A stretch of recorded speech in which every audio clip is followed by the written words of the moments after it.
Hello दोस्तों, Radhe tutorial GK में आपका स्वागत है। दोस्तों, आज हम प्राचीन भारत के इतिहास के अंतर्गत बौद्ध धर्म तथा जैन धर्म के बारे में समझेंगे। और आज का वीडियो जो होगा, जो भी मैंने वीडियो डाला है उससे काफ़ी अलग होगा, क्योंकि आज मैं पढ़ाऊँगा और पढ़ाने के तुरंत बाद आपको MCQ फॉर्मेट में सारा क्वेश्चन आंसर भी करवाऊँगा। इसलिए वीडियो में अंत तक बने रहिएगा। आज आपको काफ़ी अच्छा लगेगा पढ़ करके। तो चलिए स्टार्ट करते हैं। जैसे बौद्ध धर्म में जो भी क्वेश्चन में जो भी चीज़ें मैं पढ़ाऊँगा, उससे रिलेटेड जितने भी बौद्ध धर्म से क्वेश्चन प्रीवियस ईयर एग्जामों में पूछा हुआ है वो सब मैं इसी वीडियो में करवा दूंगा। तो पढ़ाने के बाद तुरंत अगर आप MCQ फॉर्मेट में क्वेश्चन आंसर देखते हैं तो आपको काफ़ी जल्दी याद भी हो जाएगा और अच्छा भी लगेगा। ठीक है, वीडियो को लास्ट तक जरूर देखिएगा। चलिए शुरू करते हैं। बौद्ध धर्म के संस्थापक जो थे वो गौतम बुद्ध थे, और गौतम बुद्ध का जन्म कपिल वस्तु के निकट लुम्बिनी में 563 ईसा पूर्व में हुआ था। वहीं गौतम बुद्ध के पिता का नाम सुशोधन था, जो शाक्यगढ़ के प्रधान थे, और माता का नाम महामाया देवी था। वैसे इनकी माता जो थी, जब इनका जन्म हुआ उसके 7 दिन बाद ही उनका देहांत हो गया था, वो मर गई थी। फिर इनका लालन पालन जो है इनकी मौसी थी गौतमी, उन्होंने किया था। माता जो थी वो कोलीय वंश की कन्या थी। गौतम बुद्ध के बचपन का जो नाम था वो सिद्धार्थ था, सिद्धार्थ। इनका विवाह जो हुआ था वो 16 वर्ष के ही अल्पायु में हो गया था। वो शाक्य कुल के ही कन्या थी जिनका नाम यशोधरा हुआ था। यशोधरा के साथ इनका विवाह मात्र 16 वर्ष की आयु में इनके पिताजी कर दिए थे। इनके पुत्र का नाम राहुल था। देखिए, ये तो बुद्ध से संबंधित ओवरव्यू हो गया। बुद्ध जो थे उनके जीवन में बदलाव कब आता है ये जानते हैं। जब बुद्ध बचपन पैदा हुए थे तभी इनके पिताजी जो हैं वो ज्योतिष को बुला करके इनका जन्म कुंडली बनवाए थे। तो उस समय जो ज्योतिष थे उन्होंने बताया था कि ये बालक जो है वो सन्यासी होगा, वो यहाँ पर घर पर नहीं रहेगा। तो पिताजी उनके काफ़ी डर गए थे, क्योंकि उनके एक ही ये बालक थे। तो उनके पिताजी क्या किए कि सारा व्यवस्था ही घर के अंतर्गत कर दिए थे, क्योंकि वो राजा थे, महल के अंतर्गत ही कर दिए थे। और इनको सबसे दूर रखें कि ना कोई ये ऐसा दृश्य देखे जिससे इसके अंदर परिवर्तन आए, ना ये ऐसे लोगों से मिले जिससे ये व्यथित हो। तो सारा व्यवस्था अंदर कर चुके थे। लेकिन होता है ना, जो प्रकृति का लिखा हुआ चीज़ है उसको कोई मिटा नहीं सकता है। तो अचानक ये क्या हुआ कि घर से बाहर निकले। इनका सारथी जो था चन्ना था और इनके घोड़े का नाम जो था कंथक था। तो सारथी से बोले कि हमें भाई बाहर जाना है, हमें थोड़ा बाहर का भी दुनिया देखना है। तो सारथी जो था वो डरते हुए ही सही लेकिन बुद्ध को ले गया, और ये कपिल वस्तु के लिए ये लोग निकले। जब कपिल वस्तु के लिए जब जा रहे थे तब इन्हें 4 दृश्य देखा इन्होंने। पहला, बूढ़ा व्यक्ति को इन्होंने देखा, दूसरा एक बीमार व्यक्ति को, और तीसरा एक मरे हुए व्यक्ति को यानी 100 को देखे, और चौथा जो है एक सन्यासी को। तो बूढ़ा व्यक्ति को जब उन्होंने देखा तो काफ़ी रोग से ग्रसित थे, मतलब बूढ़ा थे, लाचार थे, चल भी नहीं पा रहे थे। वही बीमार व्यक्ति को देखे तो रो रहा था दुख से। 100 को देखे तो देखे कि एक कांधे पे लेकर के मतलब बॉडी, और 4 लोग जा रहे हैं, उनके पीछे सारे लोग हैं और सभी रो रहे हैं। जब एक व्यक्ति को देखा उन्होंने कि वो शिक्षा दे रहे हैं और बैठे हुए हैं ध्यान मुद्रा में और मस्त हैं, मतलब हंस रहे हैं, तो सबसे ये चन्ना से अपने सारथी जो था उनसे इन्होंने पूछा, तो सब समझाएं कि जो ये व्यक्ति है वो बुढ़ा व्यक्ति है, ये अवस्था आपकी भी आएगी।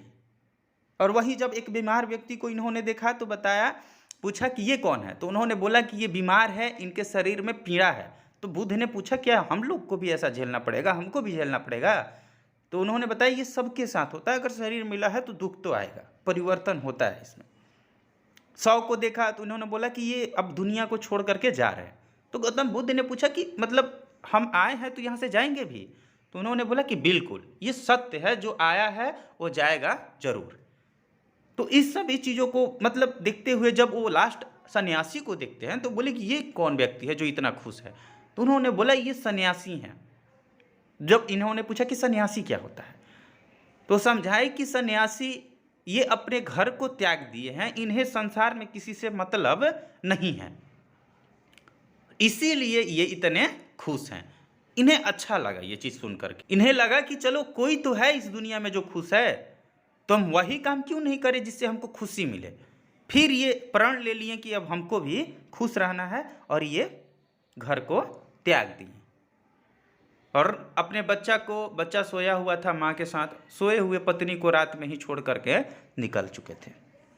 और उस समय जो इनकी अवस्था थी 29 वर्ष के ये थे, 29 वर्ष की अवस्था में इन्होंने घर को त्यागा था।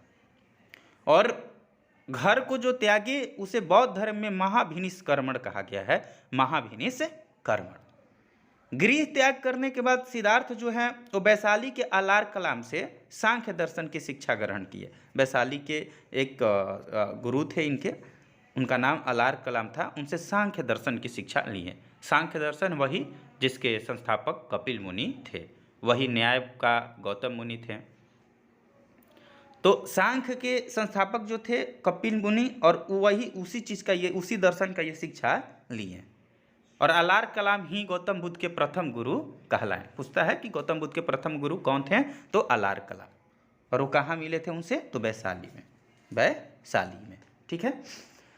अलार कलाम के बाद सिद्धार्थ जो है वो राजगीर के रुद्रक रामपूत से शिक्षा ग्रहण किए। मतलब सिद्धार्थ यानी गौतम बुद्ध के दूसरे गुरु जो हुए वो रुद्रक रामपूत हुए, उनसे इन्होंने शिक्षा ली।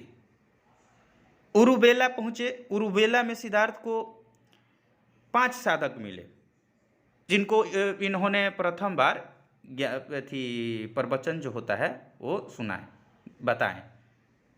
वो 5 जो साधक का नाम था वो कौंडिन्य था, बप्पा था, भादिया, महानामा और असागी, ये 5 साधक मिले थे। 6 वर्ष के बाद 29 वर्ष में गृह त्याग किए। 6 वर्ष के बाद 35 वर्ष के आयु में गौतम बुद्ध को ज्ञान की प्राप्ति हुई।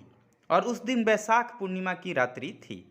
वैशाख पूर्णिमा के दिन एक पीपल वृक्ष के नीचे इनको ज्ञान की प्राप्ति हुई, फल्गु नदी के किनारे। और पूछता है कि बुद्धों का पवित्र दिन, तो वैशाख पूर्णिमा के दिन ही इनकी ज्ञान की प्राप्ति होती है, वैशाख पूर्णिमा के दिन ही इनकी मृत्यु होती है। सब चीज़ इनका वैशाख पूर्णिमा के ही दिन होता है, तो वैशाख पूर्णिमा काफ़ी महत्वपूर्ण होता है। ज्ञान प्राप्ति के बाद ही वह बुद्ध कहलाए। पहले सिद्धार्थ थे, जब ज्ञान की प्राप्ति हुई तो इनको बुद्ध कहा गया। और बुद्ध का एक अन्य नाम भी था तथागत। और इसका अर्थ है कि सत्य है ज्ञान, जिसका ज्ञान जो है वो सत्य है, बिल्कुल ही सत्य है। और ये शाक्य कुल में जन्म लिए थे, क्योंकि इनके पिताजी शाक्य गण के मुखिया थे, तो इन्हें शाक्य मुनि भी कहा जाता है गौतम बुद्ध को। सबसे पहले ये ऋषिपत्तनम पहुँचे, और ऋषिपत्तनम में ये 5 साधक जो मिले थे उनको प्रथम उपदेश दिए। और यही जो उपदेश है इसको धर्म चक्र परिवर्तन कहा जाता है। तो होता है कि सबसे पहले बहुत काफ़ी इंपॉर्टेंट क्वेश्चन है ये, 16 जुलाई वाला में आया भी था, दरोगा वाला में, कि प्रथम बार गौतम बुद्ध जो है उपदेश कहाँ दिए थे, तो सारनाथ के ऋषिपत्तनम में। वही सबसे ज़्यादा जो दिए थे सर्वाधिक बार, वो सर्वासती में। और जब ये जो दिए थे उपदेश, इसको ही बौद्ध धर्म में धर्म चक्र परिवर्तन कहा जाता है। घर को त्यागना महाभिनिष कर्मण, और प्रवचन देना धर्म चक्र परिवर्तन कहलाता है। इनसे संबंधित कुछ प्रतीक चिन्ह है। जैसे जब ये जन्म लिए ना, तो इस घटना को कमल और सांड से चिन्हित किया जाता है, कमल और सांड। अगर कमल और सांड बौद्ध धर्म में कहीं मिल रहा है तो इसका मतलब है कि इस दिन ये गौतम बुद्ध का जन्म का प्रतीक है। वही जब घर त्यागे तो घोड़ा, लोग किस चीज़ से निकलते हैं, तो घोड़ा से, तो याद रखिएगा घोड़ा से वो भाग गए। ज्ञान की प्राप्ति पीपल वृक्ष के नीचे बैठिएगा तो ऐसे ही आनंद आता है। तो ज्ञान की प्राप्ति पीपल वृक्ष के नीचे। और निर्माण जो हुआ इनका, मृत्यु जो हुआ, तो पद चिन्ह मिला, पद चिन्ह। वहाँ से ये राजगीर में गए, और राजगीर में वो द्वितीय, तृतीय तथा चतुर्थ वर्षा काल व्यतीत किए। वर्षा काल में होता क्या था ना, जो 4 महीने होते थे, कोई भी सन्यासी हो कहीं जाता नहीं था, क्योंकि वर्षा काल के समय में काफ़ी कीड़े मकोड़े सब निकल आते हैं जीव, तो इनको लगता था कि अगर हम चलेंगे जाएंगे, पैदल जाना होता था तो पैर के तले आकर के ये मर जाएंगे। तो इसलिए जो जहाँ था वहीं पे रह करके अपना साधन करता था। तो कोई कहीं नहीं जाता था। तो ये 3-4 पहला, द्वितीय, तृतीय और चतुर्थ वर्षा काल जो है वो राजगीर में ही व्यतीत किए थे। उसके बाद मगध के राजा बिंबिसार थे उस समय। बिंबिसार उनके रहने के लिए एक बेलुवन नामक महाविहार बनाए। विहार रहने का जगह को कहा जाता है, मठ को। तो बेलुवन पूछता है कि किसने बनाया था, तो बिंबिसार ने। बिंबिसार ये मगध वंश के शासक थे। देखिए मगध एक बिंबिसार हैं, एक बिंदुसार हैं। तो बिंदुसार जो हैं वो चंद्रगुप्त मौर्य के लड़के हैं, वो मौर्य वंश के हैं। और बिंबिसार जो हैं वो मगध वंश के शासक हैं, मगध वंश के, याद रखिएगा। वहाँ से फिर राजगीर से चल करके बुद्ध जो हैं वो लिच्छवी की राजधानी वैशाली था, वैशाली पहुँचे और वहाँ वो 5वां वर्षाकाल व्यतीत किए, जहाँ लिच्छवियों ने उनके रहने के लिए कुटाग्रशाला का निर्माण करवाया। कुटाग्रशाला ये भी महाविहार ही था, कुटाग्रशाला। और पूछता है क्वेश्चन कि आम्रपाली का संबंध किस राज्य से था, तो वैशाली से। वैशाली की ही नगर बहू थी आम्रपाली, जो उनकी शिष्य बनी। और वो जो है महिलाओं को, जैसे वो क्या की कि भिक्षु संघ के निवास के लिए अपनी आम्र वाटिका भी प्रदान करती गौतम बुद्ध को। जो उनका आम्रपाली जो थी, उनका जो आम्र वाटिका था आम का भगवान, उसको दे दिए कि हाँ भिक्षु संघ जो रहेंगे, सन्यासी लोग, वो रहेंगे। क्योंकि गौतम बुद्ध के साथ पहले भी 5 लोग जुड़ चुके थे। ज्ञान प्राप्ति हुआ उसके 8वें वर्ष जो है गौतम बुद्ध, उनके एक प्रिय शिष्य हुआ करते थे आनंद। आनंद के कहने पर उन्होंने महिलाओं को संघ में प्रवेश की अनुमति दी, और ये अनुमति वैशाली में दी गई थी। तो क्वेश्चन आता है कि सबसे पहले महिलाओं को कहाँ प्रवेश करने की अनुमति दी गई थी, तो वैशाली में। और किसके कहने पर गौतम बुद्ध ने महिलाओं को प्रवेश किया संघ में, तो आनंद के कहने पे। आनंद उनके प्रिय शिष्य थे। और संघ में प्रवेश करने वाली अगर प्रथम स्त्री आपसे पूछेगा तो गौतम बुद्ध की ही मौसी थी, जिनका नाम प्रजापति गौतमी था। वही सबसे प्रथम महिला थी जो बौद्ध संघ में प्रवेश की। ये भी याद रखिएगा। देवदूत था। देवदूत गौतम बुद्ध का चचेरा भाई था। पहले तो गौतम बुद्ध का अनुयायी बना, फिर बाद में वो उनका लगा विरोध करने कि नहीं, मतलब ये अच्छे नहीं हैं, जो भी अपने स्तर से विरोध करने लगा। इनका जब देखा कि ये काफ़ी फेमस होने लगे ना, तो फिर इनका विरोध करना स्टार्ट कर दिया। और उसका वो चाहता था कि बौद्ध संघ का जो प्रधान है गौतम बुद्ध ना बने, इनको हटा दिया जाए। और उसका इच्छा था कि गौतम बुद्ध को ना बना करके बौद्ध संघ के प्रधान हमको बनाया जाए। वहीं बौद्ध धर्म का, लेकिन वो इसमें सफल नहीं हो पाया। जो गलत लोग हैं वो कहाँ से सफल हो पाएंगे। वही बौद्ध धर्म का जो सर्वाधिक प्रचार हुआ वो कोसल राज में हुआ, कोसल राज में। और कोसल राज के ही सर्वासती में ये सर्वाधिक उपदेश भी दिए थे गौतम बुद्ध। सबसे पहले सारनाथ के ऋषिपत्तनम में, जबकि सर्वाधिक बार आपका जो दिए थे वो सर्वासती में सबसे ज़्यादा बार ये उपदेश दिए थे। जेतवन विहार, तो जेतवन विहार का संबंध जो है वो बौद्ध धर्म से ही है। और ये कोसल राज के ही अनाथ पिंडक नामक एक धनी व्यक्ति था, उन्होंने ही ये जेतवन विहार जो है दान में दिया था बुद्ध को, बौद्ध धर्म को या बुद्ध लोगों को, गौतम बुद्ध को। वहाँ से बुद्ध जो है वैशाली में, जब बुद्ध का वैशाली में जो वर्षा काल बिताए थे, वहीं उनका अंतिम वर्षा ऋतु था वैशाली में। क्योंकि वहीं पे फिर उसके बाद वो निकले और उनकी मृत्यु हो जाती है गौतम बुद्ध की। मल्लों की राजधानी पहुँचे थे उसके बाद अपने मत का प्रचार करने के लिए। और मल जो चुंद नामक लोहार के आम्रवाटिका में ठहरे थे, वहीं पे वो शुकर मध्य दिया और वो खा लिए। उसके बाद रक्तातिसार हो गया, मतलब रक्त रुका ही नहीं। उसके बाद इनकी फिर मृत्यु हो गई थी। फिर क्वेश्चन पूछता है कि अंतिम उपदेश है गौतम बुद्ध ने किसको दिया। तो गौतम बुद्ध ने अंतिम उपदेश जो है वो कुशीनारा में सुबोध को दिया था। सुबोध को दिया था। और जब ये वैशाली में मल्लों की राजधानी जब पहुँचे, तो मल्लों की राजधानी में ही इनकी मृत्यु, जैसे कि शुकर मद खाने के बाद रक्तातिसार हुआ, फिर ये कुशीनारा चले गए और कुशीनारा के ही देवरिया में जैसे इनकी मृत्यु हो जाती है। वहाँ सुबोध को इन्होंने अपना अंतिम उपदेश दिया। उसके बाद ये ये मल गणराज्य की राजधानी थी कुशीनारा, फिर वहाँ पे इनकी मृत्यु हो जाती है। और ये मृत्यु जो है इनकी 483 ईसा पूर्व में होती है। 563 में जन्म और 483 में इनकी मृत्यु हो जाती है 80 वर्ष की अवस्था में। और बौद्ध ग्रंथ में इसे महापरिनिर्वाण कहा गया है, महापरिनिर्वाण। बौद्ध धर्म में 4 आर्य सत्य बताए गए हैं: दुख, दुख समुदाय, दुख निरोध और दुख निरोध गामिनी प्रतिपदा। मतलब बुद्ध के अनुसार बौद्ध धर्म में अविद्या के नाश के लिए 8 जो है मार्ग बताया गया है, जिसे अष्टांगिक मार्ग कहते हैं। और ये है सम्यक दृष्टि, सम्यक संकल्प, सम्यक वाक, सम्यक कर्मांत, सम्यक आजीव, सम्यक व्यायाम, सम्यक स्मृति और सम्यक समाधि। बुद्ध अपने मत को मध्यमा प्रतिपदा या मध्य मार्ग कहते हैं।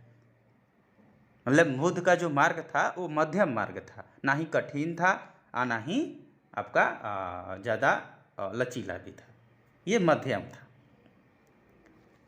बौद्ध धर्म 2 भागों में बटा हुआ था, एक भिक्षुणी संघ, उसके अनुयायी 2 भागों में थे, एक भिक्षुणी संघ और एक उपासक, ये 2 भाग थे। बौद्ध धर्म के त्रिरत्न हैं बुद्ध, धम्म और संघ। ये काफ़ी पूछता है बौद्ध धर्म के त्रिरत्न, तो बुद्ध, धम्म और संघ, बुद्ध, धम्म और संघ। 4 बौद्ध संगीतियाँ हुई। पहला संगीति जब गौतम बुद्ध की मृत्यु होती है उसके तत्काल बाद 483 ईसा पूर्व में ही, ये राजगीर में होती है। और इसके अध्यक्ष जो थे वो महाकश्यप थे, महाकश्यप। और उस समय शासक जो थे राजा वो अजातशत्रु थे, अजातशत्रु के ही शासनकाल में ये हुआ था। द्वितीय जो हुआ था वो 100 वर्ष बाद 383 ईसा पूर्व में, ये वैशाली में हुआ था। और इसके अध्यक्ष सबकामी थे, सबकामी, और इसके शासक कालाशोक थे। वही तृतीय अगर पूछा जाए तो 247, कहीं कहीं 250 भी देखने को मिलता है, ईसा पूर्व में हुआ था, जो पाटलिपुत्रा में हुआ था। और इसके जो अध्यक्ष थे वो मोगलीपुत्र तीस थे, मोगलीपुत्र तीस, और इसके शासक अशोक थे, अशोक। वही चतुर्थ की बात की जाए तो कुंडलवन कश्मीर में, और इसके जो अध्यक्ष थे वो वसुमित्र थे, जबकि शासक कनिष्क थे, कनिष्क के ये शासनकाल में हुआ था। चतुर्थ बहुत फेमस है, पूछता है, तो ये कुंडल, क्योंकि ये तीनों बिहार में हुआ था, ये ही जम्मू कश्मीर में हुआ था, कुंडलवन में। और ये चतुर्थ के समय ही बौद्ध धर्म जो है वो 2 भागों में बट गया था, हीनयान और महायान, हीनयान और महायान, इसीलिए ये काफ़ी इम्पोर्टेंट हो जाता है। देखिए, जो परंपरागत नियम में आस्था रखते थे उस संप्रदाय को अस्थावीर कहा गया या थेरावादी कहा गया है। अस्थावीर या थेरावादी पूछता है क्वेश्चन, ये किससे संबंधित है, तो ये बौद्ध धर्म से ही संबंधित है। देखिए, कोई भी चीज़ आपको छोड़ूंगा नहीं मैं, जो भी आएगा जो लगेगा कि बताने लायक है वो सब मैं बताऊंगा आपको। और अगर अच्छा लग रहा है तो सब्सक्राइब जरूर कर दीजिएगा और कमेंट कर दीजिएगा, ताकि थोड़ा मुझे भी मोटिवेशन मिले। इसका नेतृत्व जो है वो महाकात्यायन ने किया था, महाकात्यायन। वही परिवर्तन के साथ जो नियम को स्वीकार करने वाले संप्रदाय था, कि मतलब अगर मान लीजिए कुछ परिवर्तन हो रहा है तो उस नियम में भी परिवर्तन किया जाए, तो इसको स्वीकार करने वाले जो थे वो उस संप्रदाय को महासंघिक कहा गया, महासंघिक। और इसका नेतृत्व जो है वो महाकश्यप ने किया था। और चतुर्थ संगीति में महासंघिकों का ही बोलबाला था। जब चतुर्थ बौद्ध संगीति हुआ था कुंडलवन में, तो इसमें महासंघिक थे, उनका ही बोलबाला अधिक था।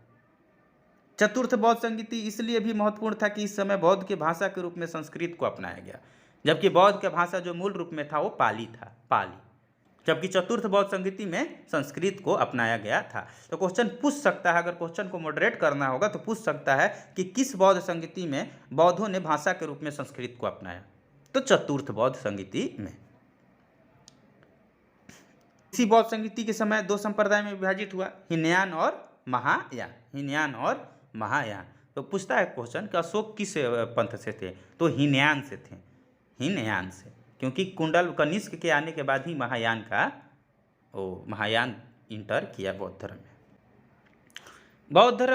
बौद्ध धर्म 3 भागों में था, हीनयान, महायान, ये तो चतुर्थ बौद्ध संगीति में बटा, और एक वज्रयान था। तो बौद्धों का विनाश में जो सबसे बड़ा हाथ था ना, वो वज्रयान शाखा का ही था, क्योंकि वज्रयान में फिर आपका जादू टोना भूत पिचास ये सब इंटर कर गया।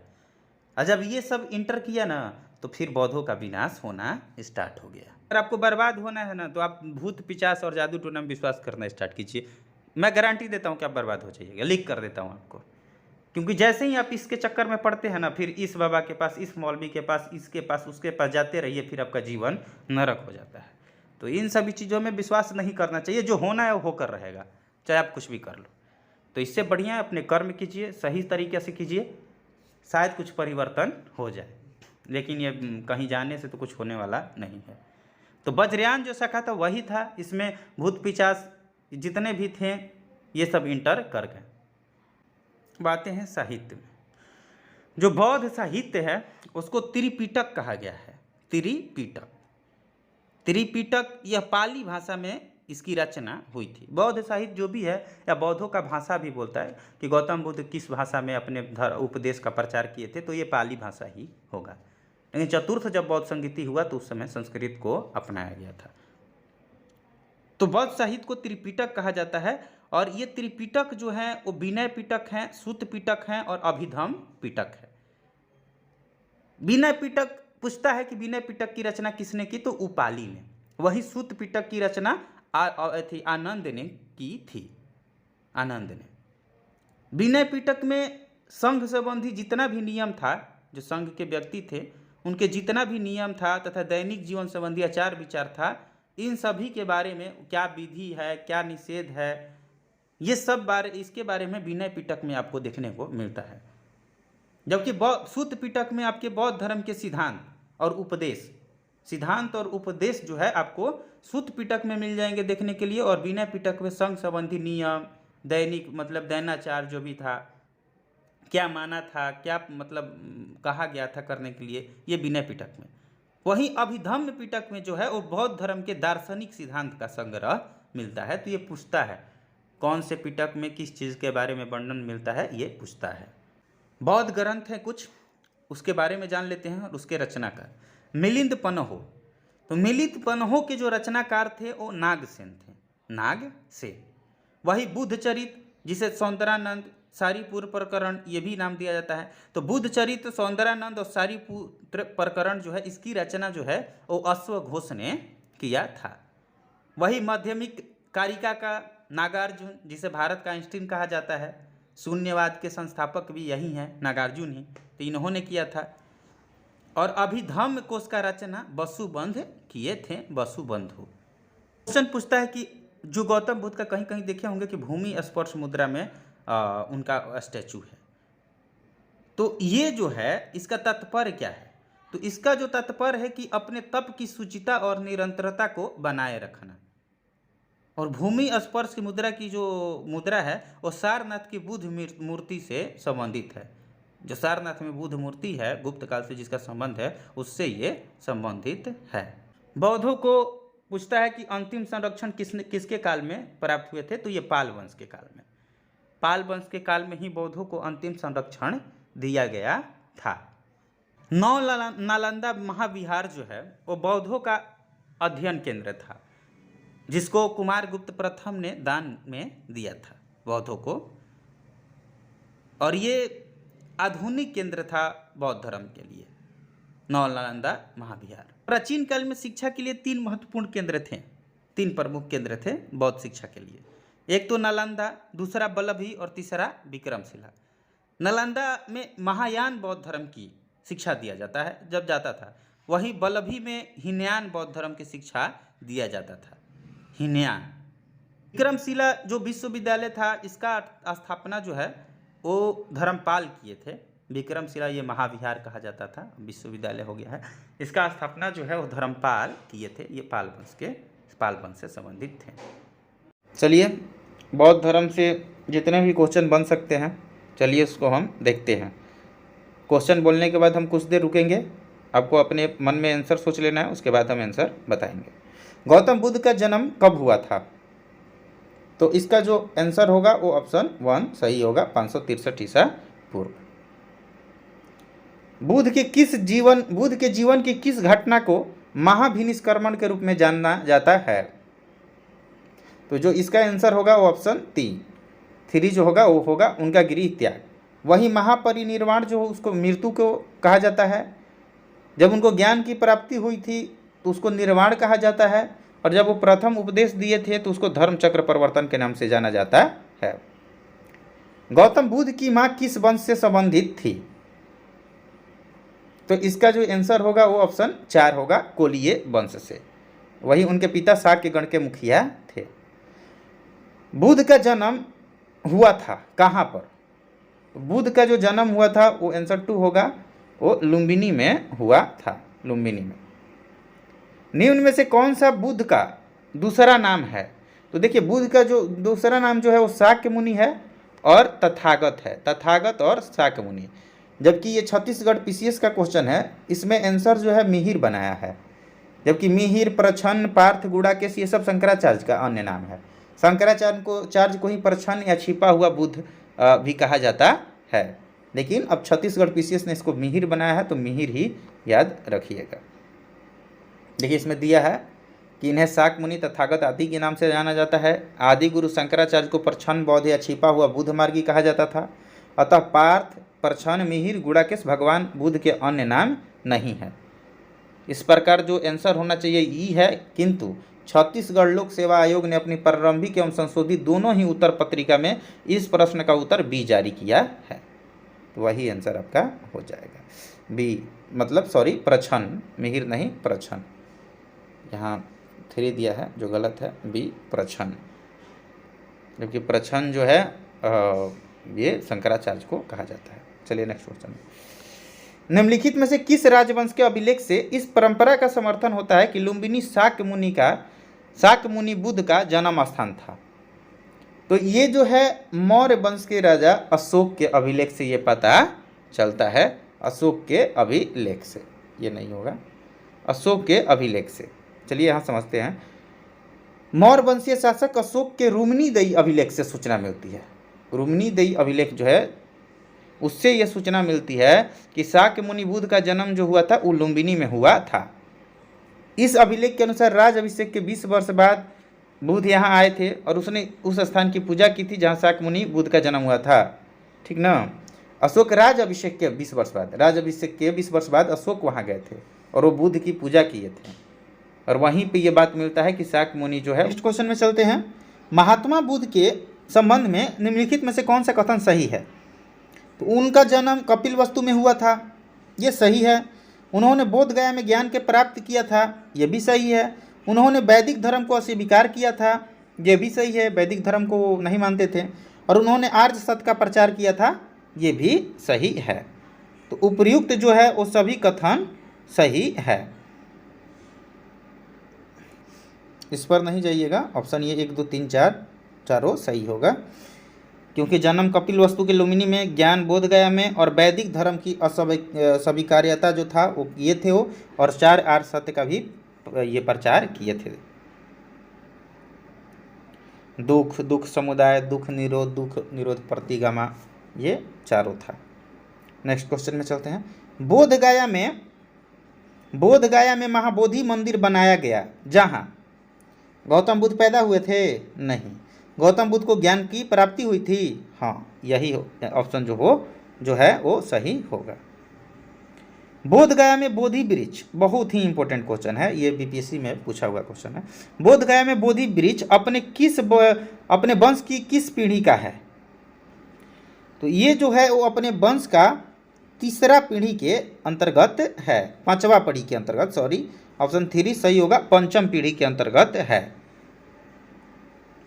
देखिए यहाँ समझते हैं। महाबोधि मंदिर जो है, महाबोधि मंदिर स्थित वर्तमान बोधि वृक्ष वही नहीं है जिसके नीचे बैठकर महात्मा बुद्ध ने ज्ञान की प्राप्ति किया था।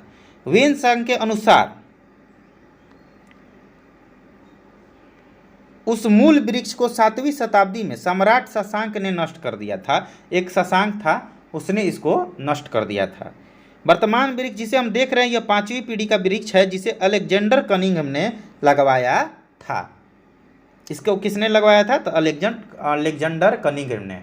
और किसने नष्ट करवाया था? तो शशांक ने। यह वृक्ष पूरी तरह संरक्षित है और केवल इससे गिरी हुई पत्तियों को ही छूने एवं उठाने का अधिकार है। मतलब जो पत्ती इस पे लगा हुआ है उसको आप उठा नहीं सकते हैं, तोड़ नहीं सकते हैं, जो गिर गया है उसको ही आप छू सकते हैं, उठा सकते हैं। चलिए नेक्स्ट क्वेश्चन में आते हैं। निम्नलिखित में से कौन सा बौद्ध पवित्र स्थल निरंजना नदी पर स्थित था? तो इसका आंसर जो होगा वो बोध गया। बोध गया जो है निरंजना या फल्गु नदी के तट पर स्थित था और यहीं पे इनको ज्ञान की प्राप्ति हुई थी।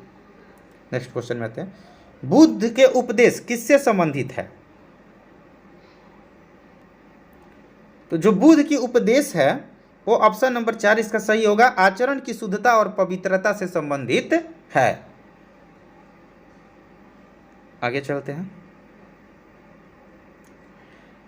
निम्नलिखित में से कौन बुद्ध के जीवन काल में ही संघ प्रमुख होना चाहता था?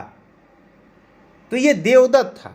देवदत्त जो था वो उनके जीवन काल में ही संघ का प्रमुख होना चाहता था और ये पहले तो गौतम बुद्ध के अनुयायी था, बाद में ये उनके विरुद्ध में खड़ा हो गया क्योंकि ये संघ का प्रमुख होना चाहता था और ये इस योजना में सफल नहीं हो पाया था। गौतम बुद्ध का चचेरा भाई था ये। गौतम बुद्ध ने अपनी मृत्यु के उपरांत बौद्ध संघ के नेतृत्व के लिए निम्न में से किसे नामित किया? तो देखिए गौतम बुद्ध जो हैं वो किसी को नामित नहीं किए थे, ऑप्शन 4 इसका सही हो जाएगा। वो किसी को नामित नहीं किए थे। हाँ, आनंद को बहुत ज़्यादा मानते थे। अष्टांग मार्ग की संकल्पना अंग है। अष्टांग मार्ग जो है वो किसका अंग है?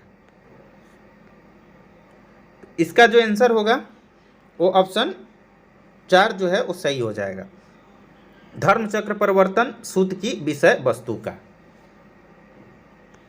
देखिए क्वेश्चन जो भी हम यहाँ बताएंगे वो सब मतलब बेहतरीन क्वेश्चन जो पीसीएस में पूछा गया क्वेश्चन है, प्रीवियस ईयर एग्जाम में पूछा। देखते हैं नेक्स्ट क्वेश्चन, त्रिपिटक क्या है?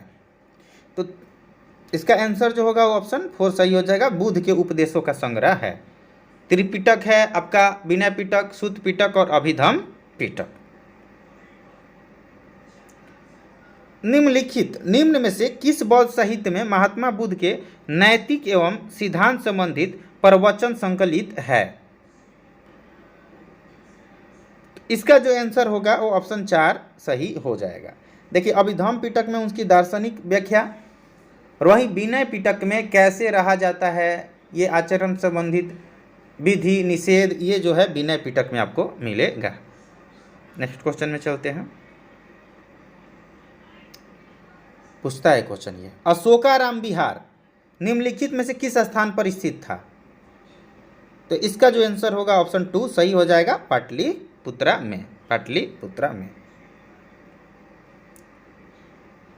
विश्व का सबसे ऊंचा कहा जाने वाला विश्व शांतु स्तूप विहार कहाँ स्थित है? तो ये तो सब लोग जानते होंगे। इसका जो आंसर होगा वो ऑप्शन 3 सही होगा, राजगीर में है विश्व शांति स्तूप, राजगीर में। और इसकी ऊंचाई जो है वो 400 मीटर की ऊंचाई पर यह स्थित है। सर्वप्रथम स्तूप शब्द का कहाँ मिलता है? सर्वप्रथम स्तूप शब्द के बारे में वर्णन कहाँ मिलता है? इसका जो आंसर होगा वो आपका ऋग्वेद हो जाएगा। ऋग्वेद में सर्वप्रथम स्तूप शब्द के बारे में वर्णन मिलता है।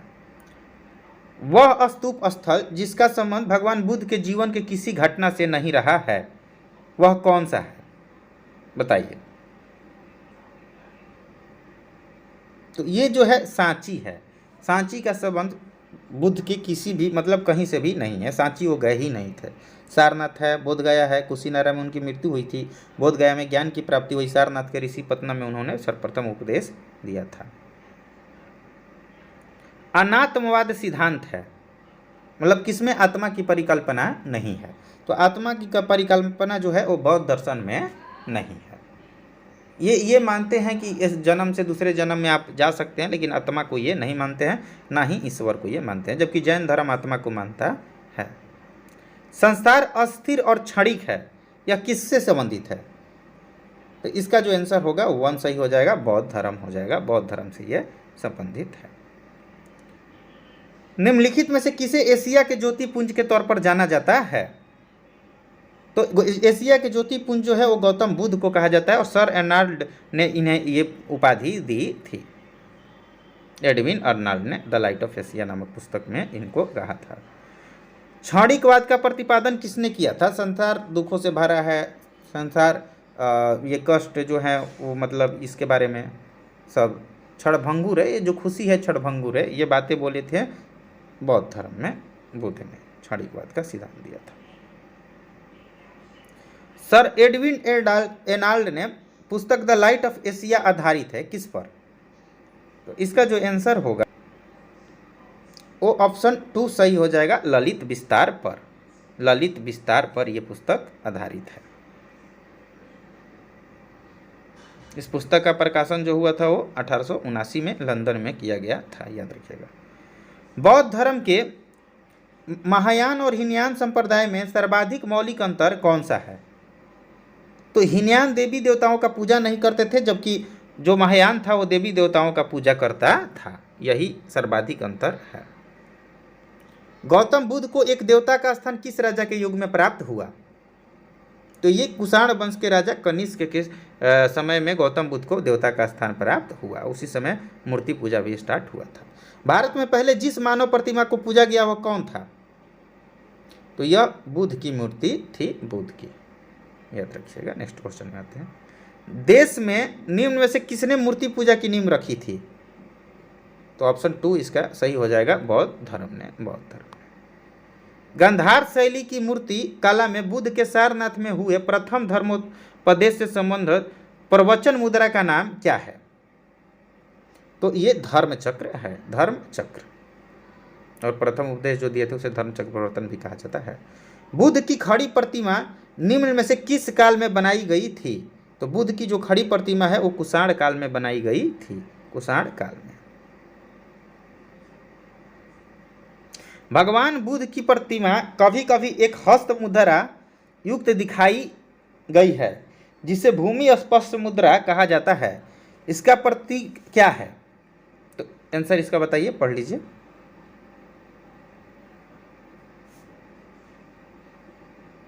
इसका जो आंसर होगा ऑप्शन 2 होगा। मार्ग के प्रलोभन के बावजूद अपनी शुचिता और शुद्धता का साक्षी होने के लिए बुद्ध का धरती का आह्वान। नेक्स्ट क्वेश्चन में आते हैं। भूमि स्पर्श मुद्रा की सारनाथ बुद्ध मूर्ति संबंधित है किस वंश से? तो इसका जो आंसर होगा वो ऑप्शन नंबर 4 सही होगा, गुप्त काल से। गुप्त काल में भूमि स्पर्श मुद्रा में सारनाथ की मूर्ति बनाई गई थी। निम्नलिखित में से कौन से शासक ने बौद्ध मत में विस्तार में योगदान नहीं दिया?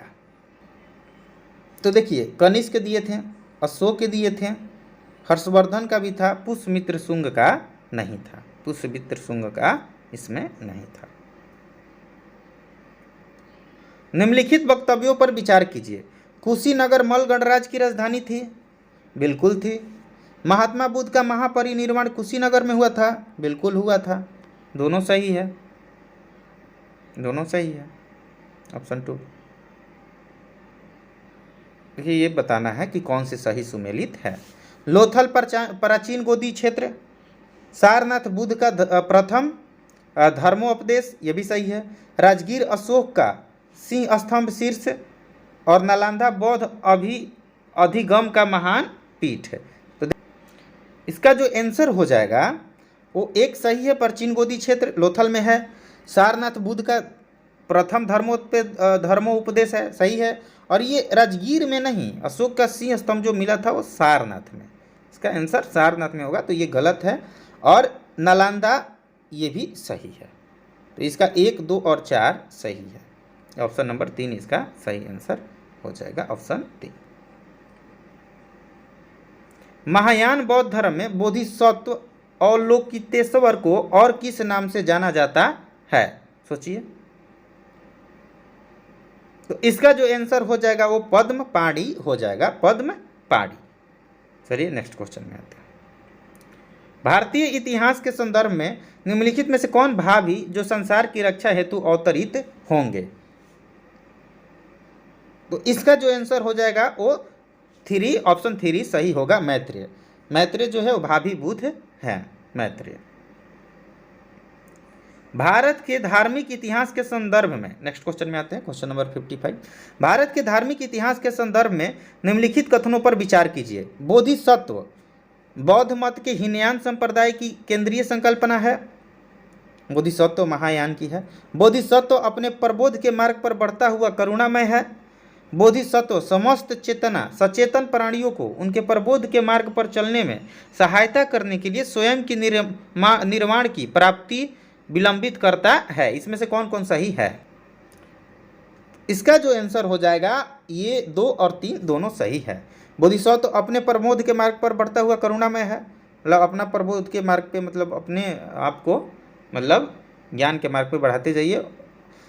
बोधिसत्व समस्त सचेतन प्राणियों को उनके प्रबोध के मार्ग पर चलने में सहायता करने के लिए स्वयं की निर्वाण प्राप्ति विलंबित करता है, मतलब मेरे निर्वाण की प्राप्ति में देरी हो, मुझे ज्ञान की प्राप्ति से में देरी हो जाए, लेकिन सबको हम लेकर के साथ में चलेंगे, ये बोधिसत्व का था। और बौद्ध मत के हीनयान से नहीं बल्कि महायान धर्म से ये बोधिसत्व संबंधित था। नेक्स्ट क्वेश्चन में आते हैं। क्वेश्चन नंबर 56 में आते हैं। क्वेश्चन नंबर 56 है कि बोधिसत्व पद्मपाणि का चित्र सर्वाधिक प्रसिद्ध और प्रायः चित्रकारी है जो कहाँ स्थित है?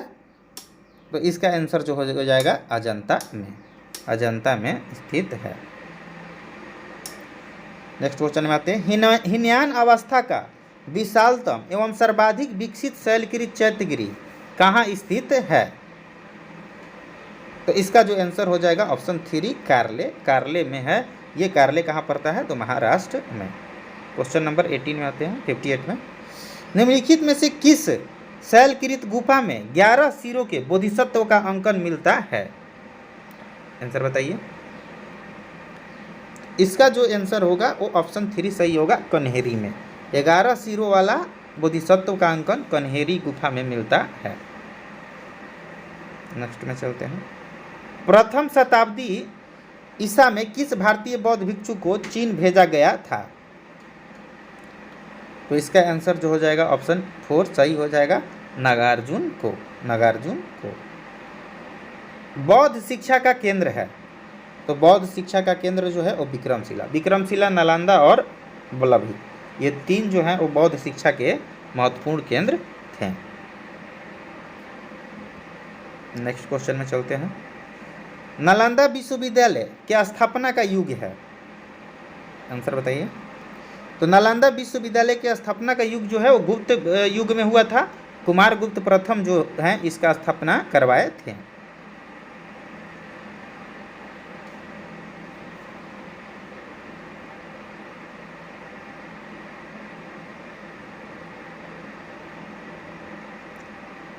नालंदा विश्वविद्यालय के संस्थापक कौन थे? तो नालंदा विश्वविद्यालय के संस्थापक जो होगा वो कुमार गुप्त प्रथम होंगे,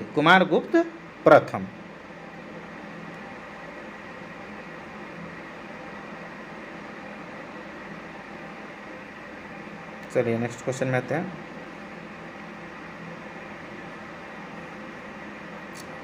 नालंदा विश्वविद्यालय किस लिए विश्व प्रसिद्ध था?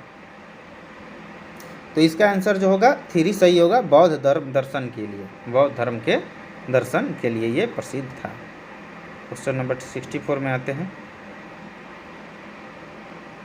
12वीं, देखिए इसमें बताना है कि कौन से मतलब कथन और कारण को पढ़ना है और बताना है। 12वीं शताब्दी के अंत तक नालंदा महाविहार का पतन हो गया, मतलब 12वीं शताब्दी के अंत तक महावीर को राजकीय प्रथम प्रश्रय मिलना बंद हो गया था। इसमें आंसर कौन सही हो? इसका जो आंसर होगा ये 1 सही होगा कि दोनों सही है, और R जो है एक ही सही व्याख्या करता है। देखिए नालंदा महाविहार का ऐसे तो पतन कुतुबुद्दीन ऐबक की जो सेना था वो सेनापति था, बख्तियार खिलजी ने करवाया था। बख्तियार खिलजी कुतुबुद्दीन ऐबक का जो शासनकाल है वो आपका 1206 से 1210 तक था, और उसी समय ये नष्ट हुआ था। देखिए यह दक्षिण बिहार में राजगीर के निकट था। 5वीं सदी के गुप्त वंश के समय में यह अस्तित्व में आया। 6ठी शताब्दी में भारत में तंत्रवाद का विकास होता है। पाल शासक धर्मपाल विक्रमशिला विश्वविद्यालय की स्थापना करते हैं।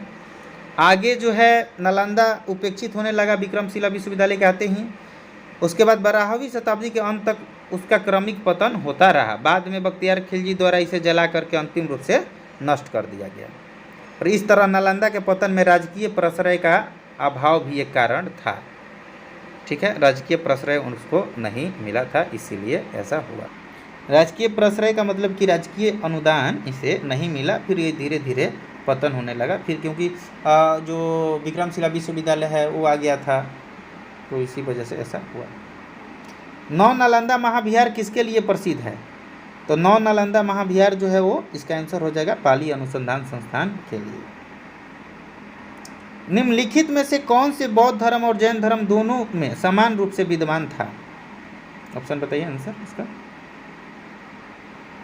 तो इसका आंसर जो हो जाएगा तप और भोग की अति का परिहार। तो देखिए ये दोनों में अलग अलग था। तप और भोग के मामला में जैन धर्म जो है वो काफ़ी ज़्यादा मतलब दुखदायी था बौद्ध धर्म के अपेक्षा, तो ये तो होगा नहीं।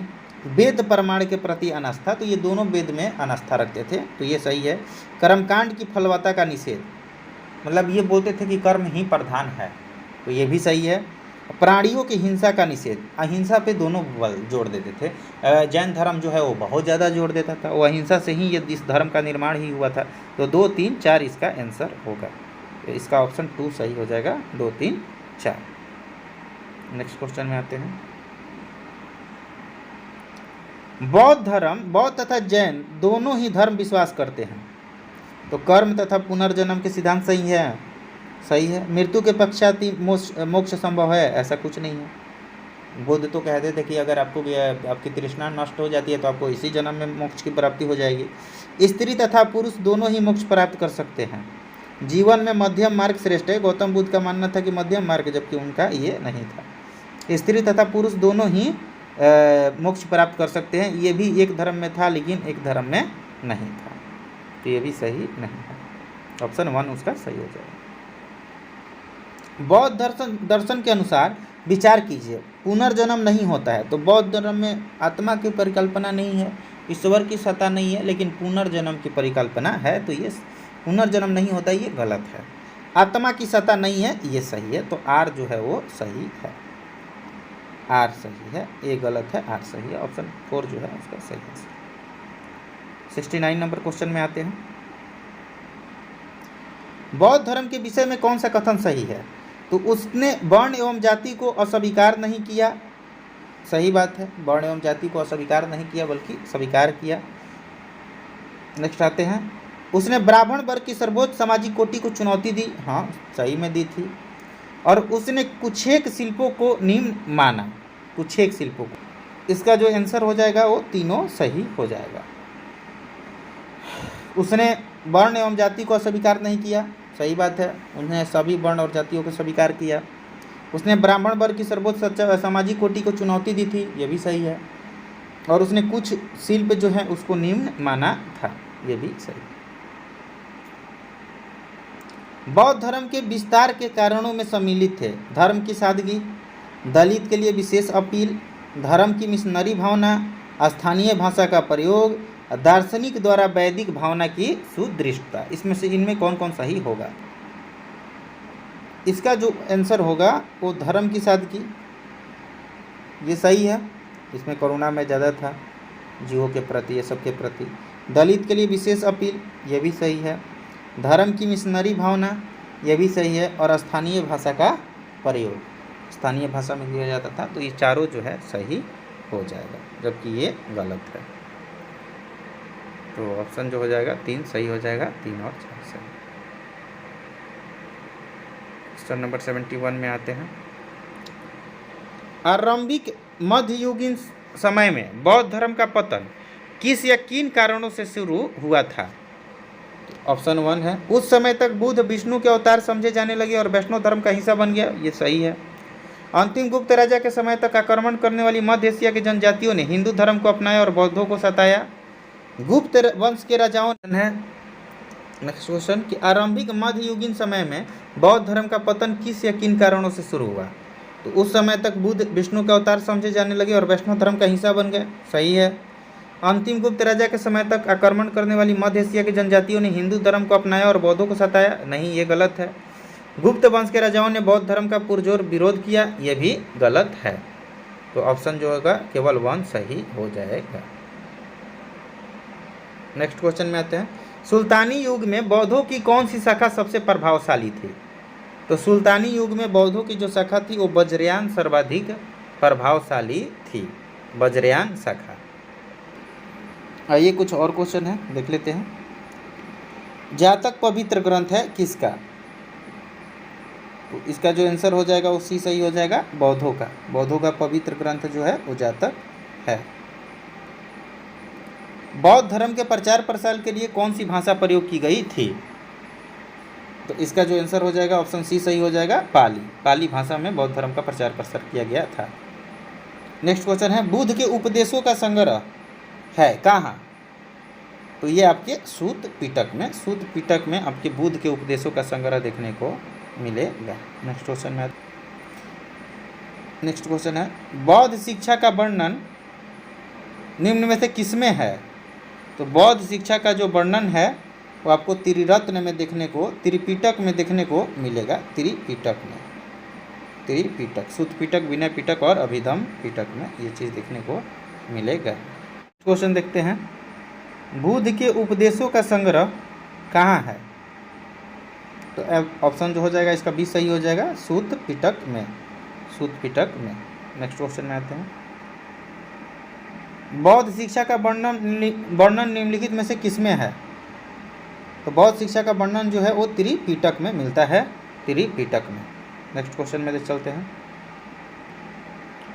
निम्नलिखित में से बुद्ध का समकालीन कौन था?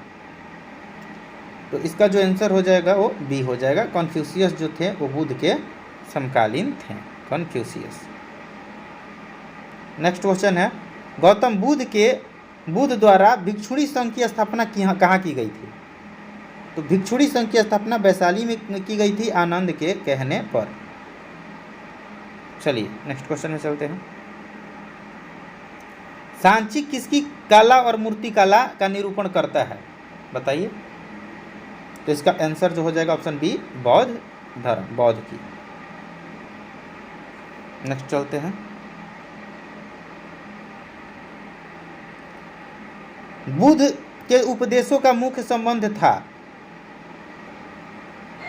तो इसका जो आंसर हो जाएगा आपका वो विचार और चरित्र की शुद्धता, विचार और चरित्र की शुद्धता, यही इसका मुख्य उद्देश्य था। नेक्स्ट क्वेश्चन है, बौद्ध धर्म से संबंध अर्धगोलाकार अंत्येष्टि संबंधी टीले को क्या कहते हैं? तो इसको जो है स्तूप कहते हैं, स्तूप। चलिए नेक्स्ट क्वेश्चन में चलते हैं, आजीवक संप्रदाय के संस्थापक कौन थे? तो आजीवक संप्रदाय के संस्थापक जो थे वो मखली गोसाल थे, मखली गोसाल। चलिए नेक्स्ट क्वेश्चन में चलते हैं। नेक्स्ट क्वेश्चन है, किस शासक के शासनकाल में नेपाल में बौद्ध धर्म का गमन हुआ था? बताइए आंसर। तो इसका जो ऑप्शन बी होगा वो सही होगा, अशोक के शासनकाल में नेपाल में बौद्ध धर्म का गमन हुआ था, अशोक के शासनकाल में। नेक्स्ट क्वेश्चन में चलते हैं कि महावीर एवं बुद्ध दोनों ने किसके शासनकाल में उपदेश दिए थे? इसका जो आंसर होगा वो बिंबिसार होगा, बिंबिसार के समय। द्वितीय बौद्ध सभा का आयोजन किस शासक ने किया था? तो द्वितीय बौद्ध सभा जो हुआ था वो कालाशोक के समय में हुआ था, कालाशोक। भारतीय कला में बुद्ध के जीवन की किस घटना का चित्रण जो है वो मृग सहित चक्र से हुआ है, मृग सहित चक्र से। तो ये जो होगा आंसर प्रथम उपदेश हो जाएगा, प्रथम उपदेश। ठीक है दोस्तों, वीडियो में अंत तक बने रहने के लिए धन्यवाद। अगर आपको वीडियो अच्छी लगी कमेंट में ज़रूर बताइएगा और मिलते हैं हम नेक्स्ट वीडियो में। चलिए, थैंक्स।